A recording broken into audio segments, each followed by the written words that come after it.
Good day, everyone. We are on lesson 22 of Philippians.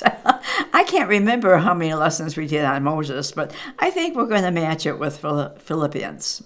If you remember last time, I said that most of our living our Christian life comes down to what we're thinking and how we're thinking, our mind. And so we are to be transformed by the renewing of our minds, as Romans says. But we are on now lesson 22, and that was lesson 21 I talked about. And remember, Paul said, the things you have learned and seen in me, copy them almost. And that was a big lesson, and something I'm hoping that you chew on. The very people that he was talking to, of course, are the ones that he's now going to say in verse 10. Let's look at verse 10, chapter 4 of Philippians. I rejoiced in the Lord greatly that now at length you have revived your concern for me. You were indeed concerned for me, but you had no opportunity. And what he's saying to the people in Philippians, it wasn't that they weren't concerned, but they didn't have the means to help him financially. He didn't want to imply that they didn't care about them. That only before they just lacked the opportunity to help him. When they had the opportunity, then they did help him. And I think we can take that ourselves. When we have the opportunity, when we have the means, we are to help other people in whatever way we can help them. And it should be very naturally. I think it was very natural for the people in Philippians to help Paul. There's probably someone on your heart right now that has a need. And if you have the means, if you have that extra dinner in your freezer, or if you have that extra money in your wallet. But if you don't have it, that's okay too. It's okay then that you don't give what you don't have. So he's not saying that they did not care. It doesn't mean that you don't care if you don't give, if you can't do it. Let's look at verse 11. Not that I am speaking of being in need. This is Paul talking. For I have learned in whatever situation I am to be content. Can you imagine living that way? The fact that not that he says that he was in need. Now remember, when Paul was talking about this, he was in prison. Now, we would be screaming out probably that we would be in need at that time. But Paul learned to be content no matter what situation he was in, which is a huge growth spiritually, that if we are going to go through this life with any kind of peace that we have talked about before, we have to be able to receive whatever situation comes our way, and then to be able to say, okay, I will make it through this. He was thankful for the Philippians for giving. Wasn't because he was needy, though he had needs. It doesn't say that I think he might have been thinking that it was good that he had needs. No, what was good about it, it was good for them to give. Do you see, when you give something, the giver is the one who is blessed. Now, you might be blessing that person by giving them food or whatever their need might be. Of course, you're filling that up. But have you ever known in your heart the sense of knowing that when you did give, the peace, the goodness, the joy that you feel by being the giver? So of the two, whether you are the one in need, whether you are the one that has the means to fill that need, if you do fill that need, you are so blessed. I think Paul was happy for the people in Philippians to experience the joy of giving. And that's what giving is all about. It puts something in our hearts. So he has said, not that he speaks that he is in need, even though he was in prison, but he felt full of joy that they were giving to him. I have learned, he said, in whatever state I am, to be content. He could say that because of his thankfulness. It was not based upon his own need. Even though Paul was in need, he was content even in prison.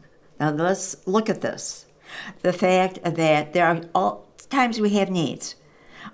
We may have to go to the bathroom and wonder where the bathroom is. Or we might not have enough food. Or we might be sad because there's a dear one in prison. Or in prison, and I have had that, of course, And the fact to this morning, a dear one was in the hospital. We always have needs. Can we be content in those needs? And that's what we're going to learn today. How can we live through this life with needs and be content? But remember what he said? He learned to do it. So if you don't feel it right now that you could live through a hard time with any kind of contentment, no, it's not natural for us. I was out and about the other day, and I had put a top on, of course, and there was a label on the back of my shirt, and it was irritating me to death. And anything I was doing during that day, I was very aware of the label that was in the back of my shirt. I could not wait to get home to cut the label off. That small little irritation colored my day. Has something small like that ever colored your day? When you can think of the God that we have that loves us, thank you, dear Father, for the love that you have for Janette Stone, for little Clayton who's sitting here right now, for Kathy who's doing this work. Thank you for them. The fact that we have to be thankful for the things that we have. So even in his discontent, even in his time of being discontent, he was learning to be more content, as you will be. I think there are different stages in spiritual life. That when we first become a Christian, the joy of that, and then as we grow more and more closer to God and count on him more, that he is going to see us through whatever, then we get more content. That almost, if I have a problem, I don't have a problem. God has the problem. God will fix it. God will take care of Janette. So when I get irritated over something as minor as the label on my shirt, where was I at that time, right? To have something that minor irritate me. But we do that if we're not careful, if we don't keep our mind on Christ and all that he has done for us. He learned it. Verse 12, this is Paul speaking now. How he has learned is wonderful. I know, he says, how to be brought low, and I know how to abound in any and every circumstance. I have learned the secret of facing plenty and the secret of placing hunger. I have learned the secret of being abundant and being in need. There's a secret in that. I'm going to tell you what the secret is, okay? The secret is to know that no matter what I'm going through, God is right beside me all the time. And he will place me where he would want me to be because he's going to see me through. He learned it. Paul learned it. He knew how to be brought low, to be in need, and how to have much.